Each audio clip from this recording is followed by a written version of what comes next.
Father, we're humbled as we come before you, knowing that you are the one and only God. We're grateful for all that you've done for us.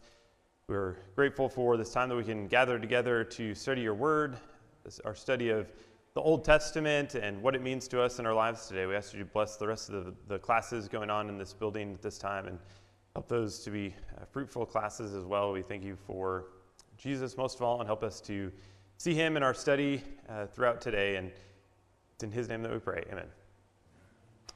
All right, so we're continuing on with our Old Testament overview. So today we're in Lesson 10, which is the divided kingdom. So last week, Robert talked about the United Kingdom.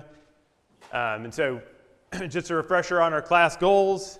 Hopefully it's becoming apparent as we're getting closer to the end what our goals were. So learn more about the Old Testament and why it matters to us as Christians today. So trying to find the applications for us out of the things that God preserved for us. Then learn about God's nature through how he dealt with his chosen people. So the nation of Israel in the Old Testament, what can we learn about God and how he interacted with them? And then lastly, to briefly review the main topics of the Old Testament. So we're just kind of breezing through, so hitting those high points so that then we know in future studies or as a reminder of where these major topics landed as we're going through. So here's our timeline that we've been going through. So at the top is these are the classes that we've been doing. So we're at Divided Kingdom, so nearly to the end. But then the other interesting thing on the bottom is all of the books that are in this time frame. And so the bracket on the bottom covers part of the United Kingdom all the way through the exile, the Babylonian exile. But you notice that there's a whole lot of books written during this time, mostly because of the prophets. So we'll talk a little bit more about prophets today, but lots of material during this time. So this is about a 300-year period that we'll be studying. So, but overall, one of the shorter time periods in comparison, certainly to the earlier ones. Okay, so another point of review. So we've been talking about those main points that have been tracking through the Old Testament. So the kind of the main overarching one that we've been pointing back to each week is the promises to Abraham. So can we name the three promises? Nation, land, and blessings. Yep. Good order. That's the order I had them in.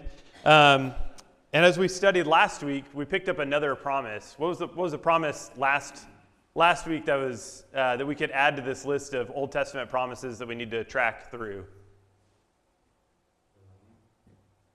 Well, the land was fulfilled a couple lessons ago, but during the United Kingdom. Yep. There's a new one that we can start tracking, and that was the promise to David that a descendant will be king forever. And so we see that in 2 Samuel 7, verse 12. It says, "When your days are fulfilled and you lie down with your fathers, I will raise up your offspring after you, who shall come from your body, and I will establish his kingdom." So we see after Saul, we talked last week, after Saul was displaced as king and God appointed David as the next king, a man after his own heart, he promised David that he would always have a descendant on the throne. We'll see that tracking through today through the divided kingdom, but all the way through and ultimately fulfilled in Christ, which ties in with our class on Wednesday nights that we've been doing, that Josh has been doing on evangelism. If you remember, in a couple of the last few kind of interactions and sermons that we studied, even just this past Wednesday in Acts 13, but then also in Acts 2, Peter and Paul, in those sermons, they both refer to this promise being fulfilled in Christ. So as it connects to us, obviously the fulfillment of that, all nations will be blessed, that we reap that promise, but that was ultimately promised to David during his life, and we'll see that carry through the divided kingdom. All right, so Robert left me with, he didn't cover Solomon at all. last week. So, but we'll touch on Solomon because he really leads into the divided kingdom. So, Robert mentioned last week that there's in the materials that we're using kind of as the basis for the class, the author actually puts Solomon in the divided kingdom, really for the reason of kind of the division of the books, but he was really the only king during his time, but the author of that material mentioned that Solomon really led to the divided kingdom in really the departing from the ways of David in part of his life. So, but regardless of that, Solomon definitely plays a key part in where we get to with the divided kingdom. So if you turn to 1 Kings 11, beginning in verse 4, it gives us kind of an idea of where Solomon was at in his life and kind of how he was leading the nation. It says, starting in verse 4, for when Solomon was old, his wives turned away his heart after other gods, and his heart was not wholly true to the Lord his God, as was the heart of David his father. For Solomon went after Ashtaroth, the goddess of the Sidonians, and after Milcom, the abomination of the Amorites. So Solomon did what was evil in the sight of the Lord, and did not wholly follow the Lord, as David his father had done. Then Solomon built a high place for Chemosh, the abomination of Moab, and for Molech, the abomination of the Ammonites, on the mountain east of Jerusalem. And so he did for all his foreign wives who made offerings and sacrificed to their gods. So really, the end of Solomon's reign, not too great, right? So he was responsible for really at the top being the king, for bringing in all of this idol worship. We see that was based on the influence of his wives, is what the text tells us was kind of the draw to that. But going back to our study in Joshua, Judges, we see that the influence of the people around him, he was marrying these foreign women that had these bad influences on him. But we see all the way up to the top, the king was following these, had kind of forsaken following God and was following these idols. But really, Solomon's kingdom was the height of wealth and power for the nation of Israel. So as you're reading through some of the accounts during Solomon's reign, the amount of wealth that they had, that was the largest kind of area footprint that they had control over. They had control over many of the other nations, but we'll see that greatly decline from this point on. So despite God blessing Solomon and the nation greatly during his time, they still fell away for some of the reasons that we had talked about in previous classes with that temptation. And so ultimately, Solomon wasn't following after the example that David left, following God with his whole heart. And so that really leads into the next person that's introduced is Jeroboam. So he's an Ephraimite, so he's not part of Judah. He's not a descendant of David. But even while Solomon is still alive, Jeroboam is told that he'll be given 10 tribes to be king over. So after Solomon kind of departs from following God wholly, God says that to Jeroboam that the nation's going to be divided and that he's going to be over 10 tribes. And then we see Rehoboam, and so Rehoboam is Solomon's son. So he is of the line of David, but we see kind of the story of Rehoboam after Solomon dies. The people go to make Rehoboam king. Jeroboam has gone to Egypt because he was afraid of Solomon. But Rehoboam is there, and if you remember the story, the people had come to him and said, basically, Solomon was really hard on us. Go easier on us. And so Rehoboam, he consulted some of the wise people in his council, and then some of the younger people in his council. And who does he ultimately listen to? Yeah, his buddies, and he doubles down on them, right? He says, no, not only was Solomon, my father, wasn't hard enough on you guys. Well, that ultimately leads the people to reject Rehoboam as their king, and so So 10 of the tribes go to follow Jeroboam as their king. And then 2 of the tribes remain with Rehoboam. So that's Judah, his kind of home tribe, and then also Benjamin. It's interesting about Rehoboam. We have the story about him consulting the different 2 different groups in his council, and but also who was Rehoboam's father? It was Solomon, right? So one of the things we're not talking about necessarily in this overview is we're not talking all about all the books. So we're not talking about Proverbs or Ecclesiastes, which are books that Solomon wrote, right? Solomon had all that wisdom. We see how he ended up turning away, but we see in several instances in those writings, who's the audience of those books? His son, right? And so it's interesting as we read about Rehoboam that he didn't follow that wisdom that his father had passed down. So again, just trying to see how all these things connect in together of the other books that we see and those books of wisdom that we're not really talking about in this class. So the nations divided up so Israel is generally in the northern. So Judah's land allotment was in the southern portion of the land of Canaan, but those 10 tribes that went with Israel. So you kind of see in this map generally shows the areas. The area of the southern kingdom, Judah, was still quite large. I think Judah had the largest land allotment of any of the tribes, so that helped.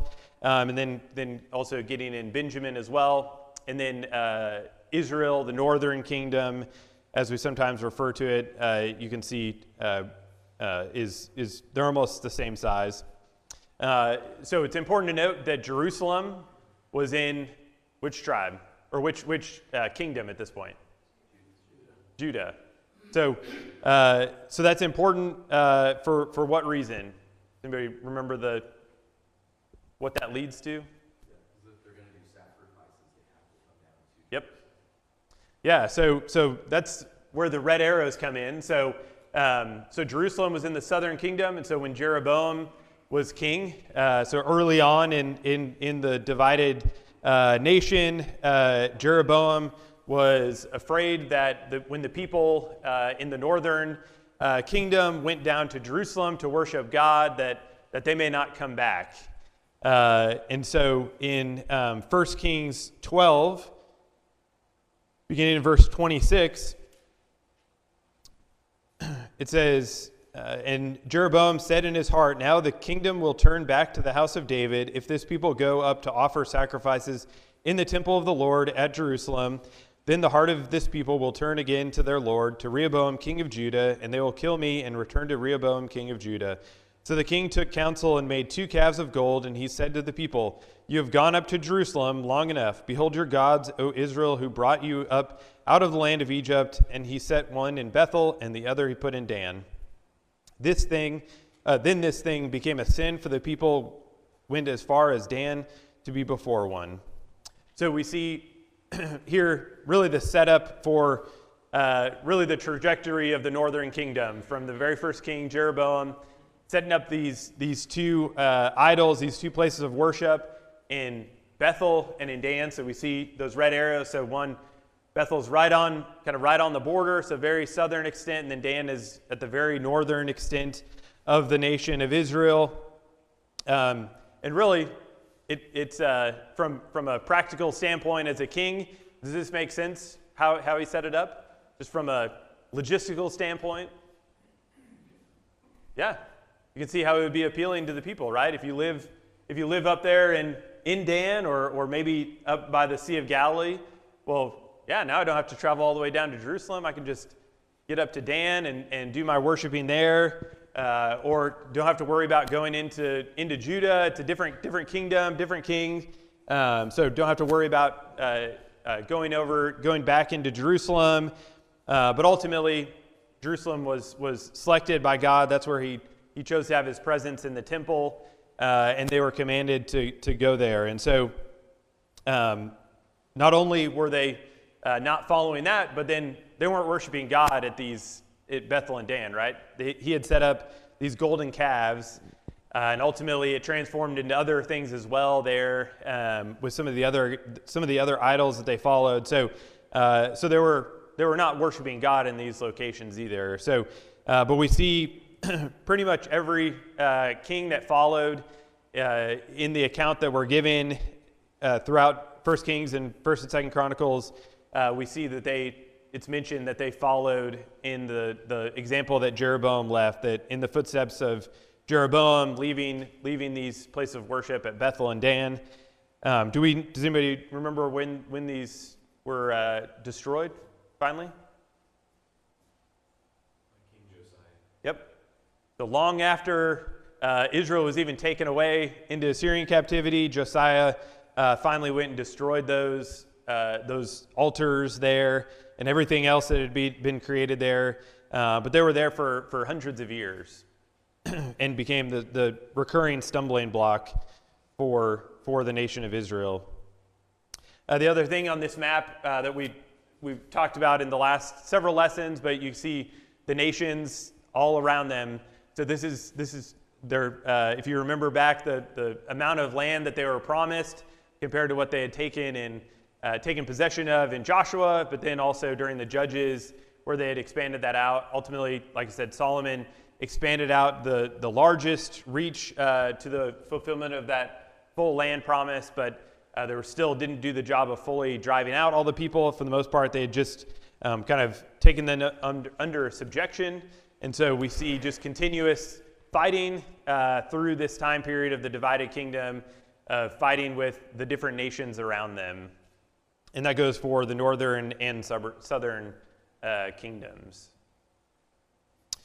All right, so for the most part, we see the accounts during the divided kingdom through 1st and 2nd Kings and 1st and 2nd Chronicles. So mentioned that there's books of the prophets as well that are kind of during this time frame, but this is where we get the majority of like the historical account is 1st and 2nd Kings and 1st and 2nd Chronicles. So they're different. There's a lot of the same stories in there, but they are written differently. So 1st and 2nd Kings summarizes the major events in both Israel and Judah. So we see as you're reading through, it can be a little bit confusing because it keeps jumping back and forth between which kingdom it's focused on, but it references the other kingdom. So it may say in the year of this king in Israel, this happened in Judah. And so kind of have to track back and forth as we're reading through.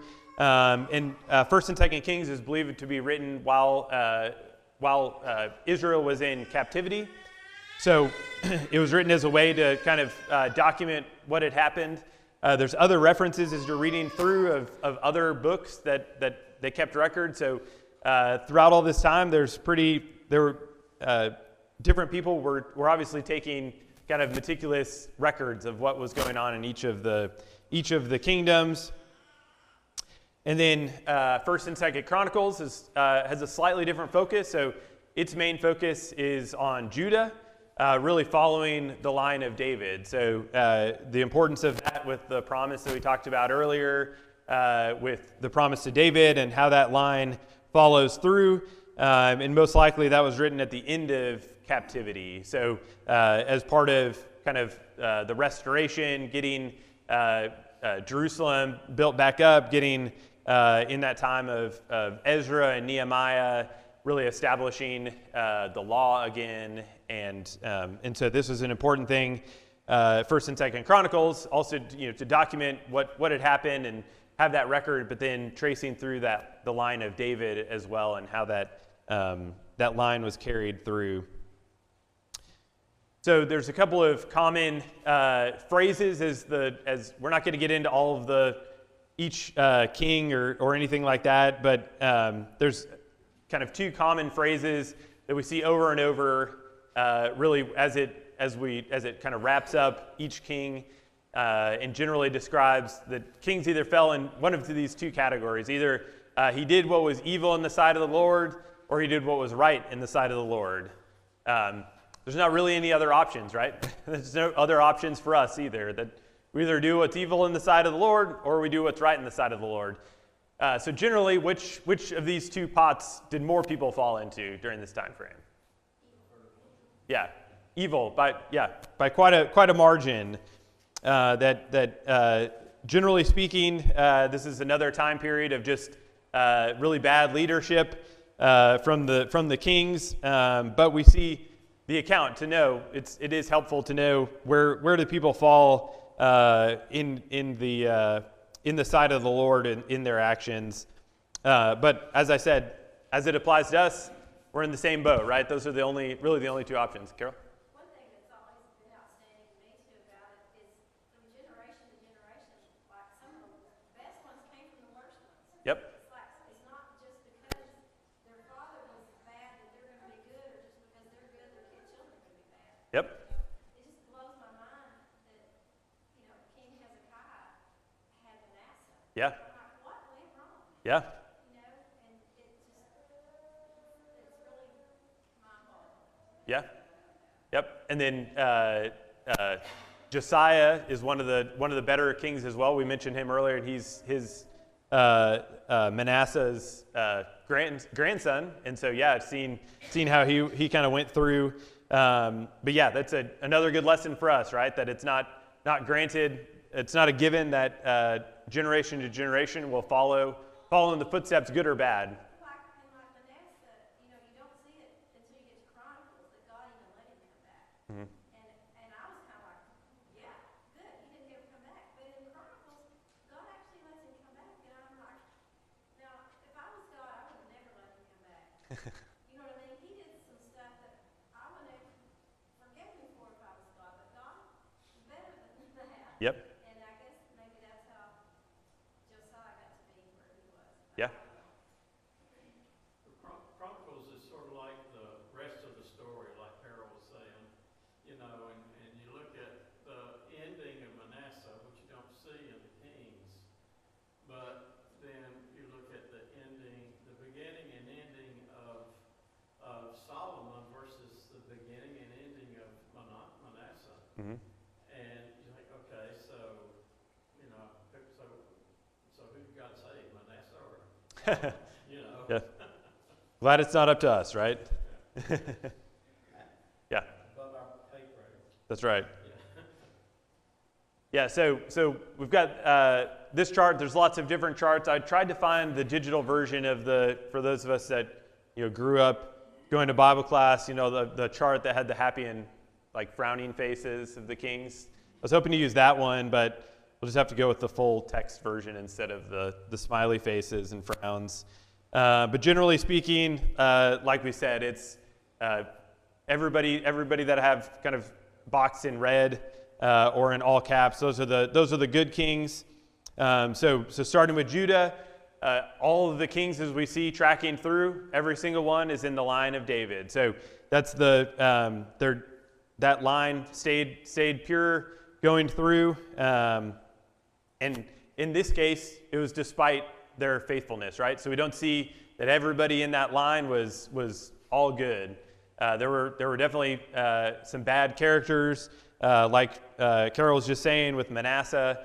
And so despite the faithfulness, God was ultimately faithful to his promise, regardless of how those individuals act to preserve that line. So God, we see in multiple of the stories that he punished Judah in accordance with how the king was acting, but ultimately left preserved that line. So regardless of how bad it got for Judah, he was always preserving at least one person to sit on the throne from David's line. And even in times of being subject to other nations, that was something that he preserved. So Judah, we see had the way we have it broken up. The next two classes, so Robert will be doing the Assyrian captivity and Judah after, and kind of Judah before their captivity. And then I think the next one is the Babylonian captivity. So be a little bit of overlap here. So we see that the northern kingdom ended in 722 BC. So Judah stayed after that, which we'll talk about next week. But overall, Judah had 20 kings, and of those 20 kings, nine were good kings. That spans about 330 years of time. So 330 years, 9 good kings out of 20.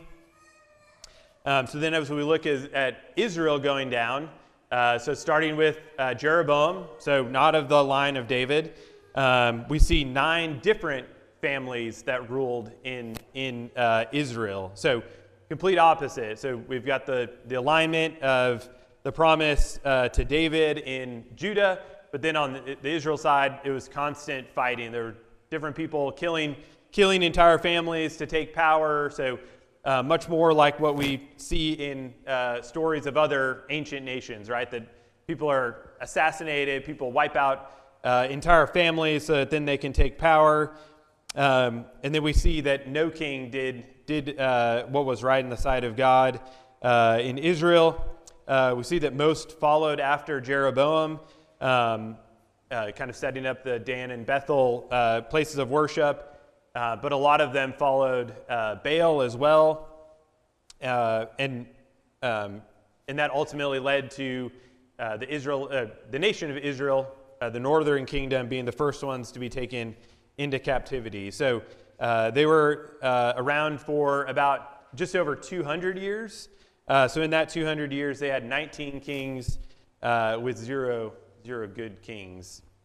And so just for the comparison of just from a consistency and kind of turmoil standpoint, anytime kings change over, that's probably not a good thing for the nation.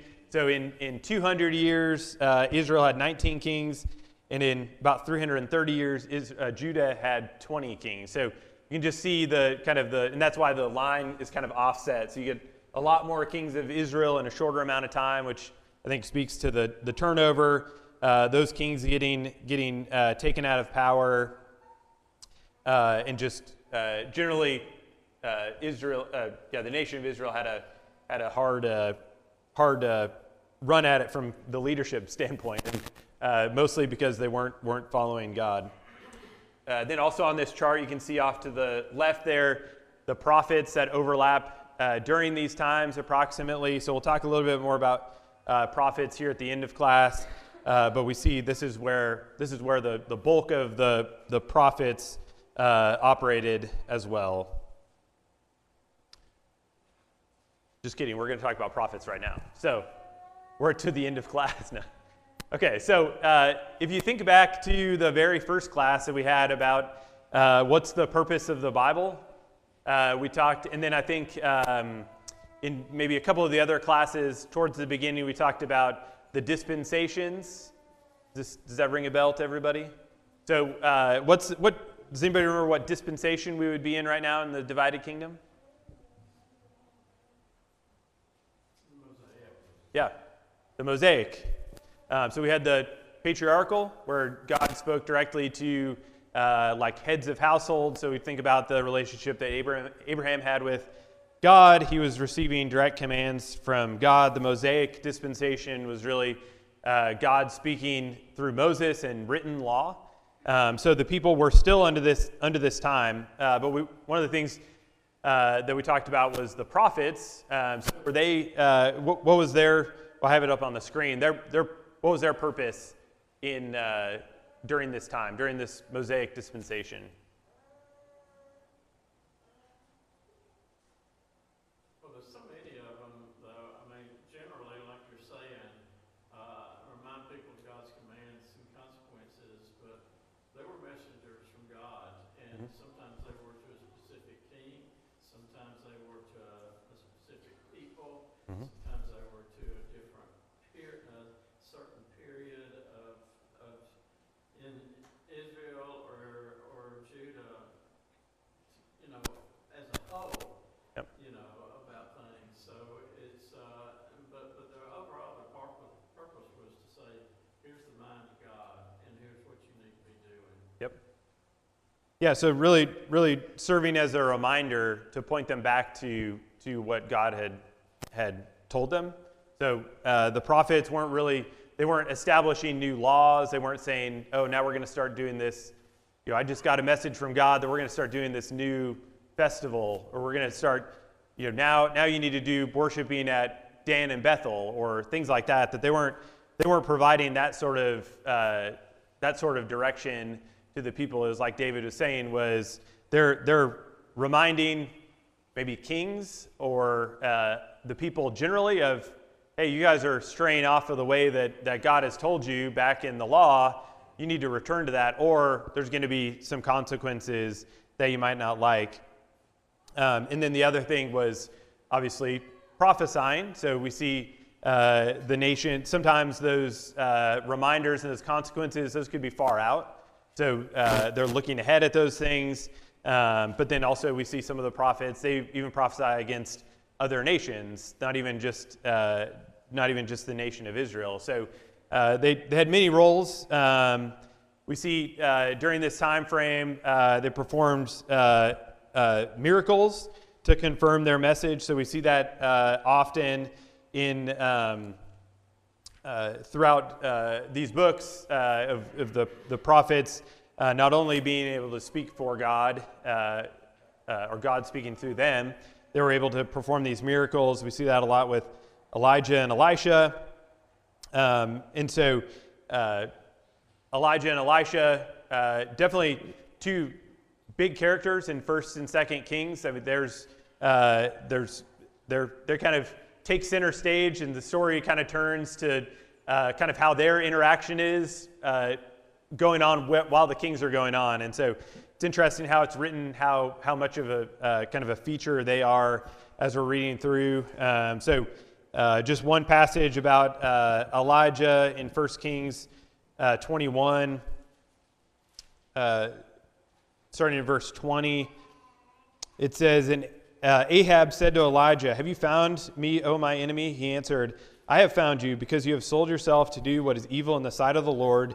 Behold, I will bring disaster upon you. I will utterly burn you up, and will cut off from Ahab every male, bond or free, in Israel. And I will make your house like the house of Jeroboam, the son of Nebat, and like the house of Baasha, the son of Ahiah, for the anger to which you have provoked me, and because you have made Israel to sin.'"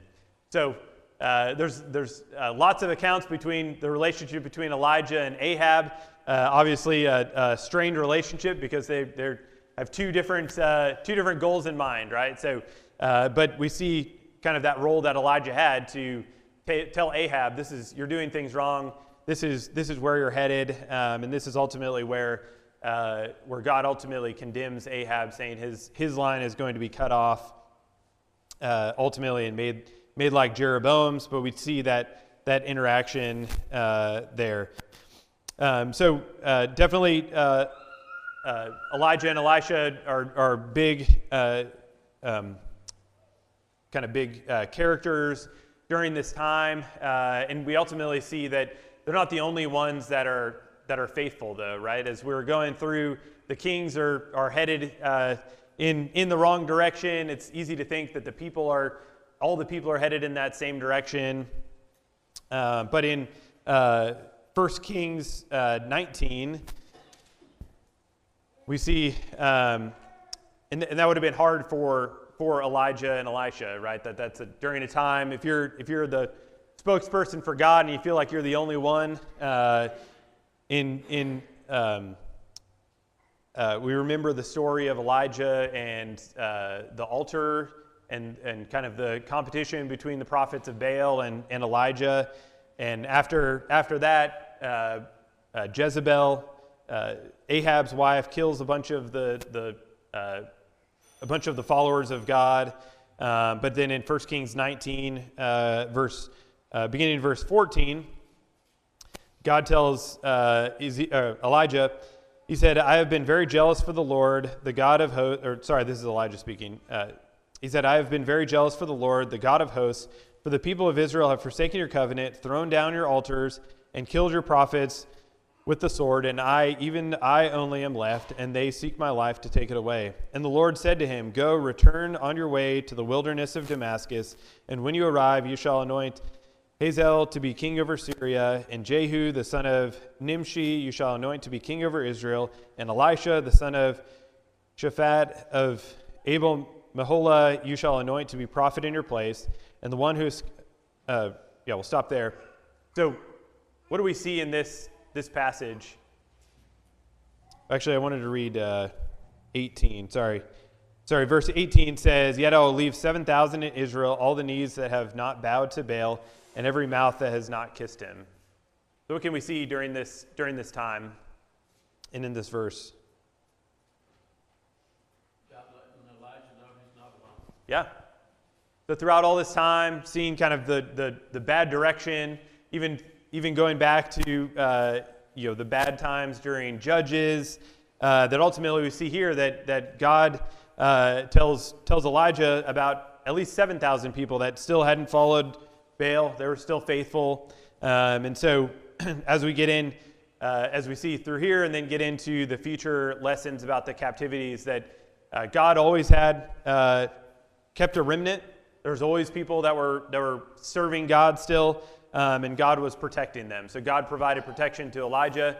He said he was going to provide protection to these people, and ultimately that's an encouragement for us to know that God preserves his people. The people that follow him, he preserves them. So quickly, Isaiah, obviously he has his own book, but he also appears in 1st and 2nd Kings and 1st and 2nd Chronicles. So Isaiah prophesied during the time right around when the nation of Israel was falling to the Assyrians. So prophesied kind of before and after, and then was also key in the story whenever the Assyrians were trying to defeat Jerusalem. So he was interacting with Hezekiah during that time. So we see that kind of overlap of characters there. And then Jonah also during this time. So who did Jonah preach to? Nineveh. So that was the capital of the Assyrians, the Assyrian nation. So this had been before the captivity and before they conquered Israel. But we see that Jonah was preaching to the Assyrians as well. All right, so in the last couple of minutes, lessons for us. All right, this is one of our goals. What can we apply to ourselves? God always fulfills his promises. So in this lesson, that's really the promise to David, that he kept that line through. As I mentioned, we see in those sermons in Acts that this is a key point to those early Christians that believe that promise to David and can track that through. They know the lineage of David, and ultimately Jesus was in that lineage. And so through all that time, God kept his promise, just as he kept all those promises to Abraham.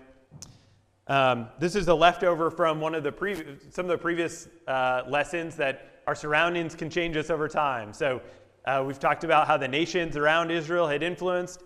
We see how Solomon was influenced by his wives to follow those idols and those other the gods of other nations. So that's important for us, right? Who are we interacting with? Who's close to us? Who are we letting surround us and influence us? Obeying God as our king. This is another leftover from the Judges class when they rejected God as their king.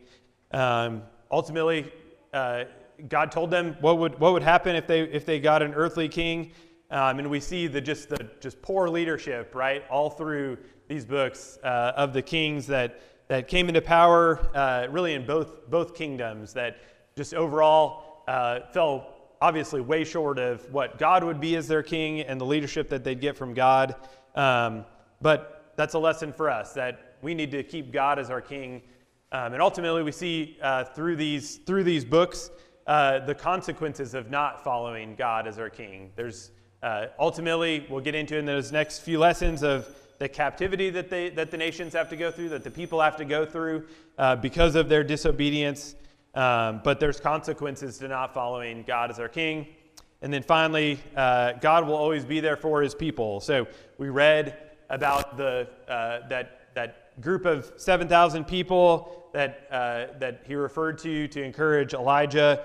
So we see that although the time period was, for the most part, bad, there was always those who remained faithful, and God protected them, and God preserved them. We'll see that through the captivity, him keeping that remnant, ultimately that God wasn't going to abandon his people, that those that didn't follow had consequences, and sometimes those followers got caught up in that, obviously, of those consequences, but God ultimately had a plan to preserve his people, and will do the same for us, too, that if we're following him, he'll always be there for us and keeping us and preserving us ultimately to the end. So that's the divided kingdom in short order. And so next week, Robert will be doing the Assyrian captivity and Judah left alone. So thanks for your attention.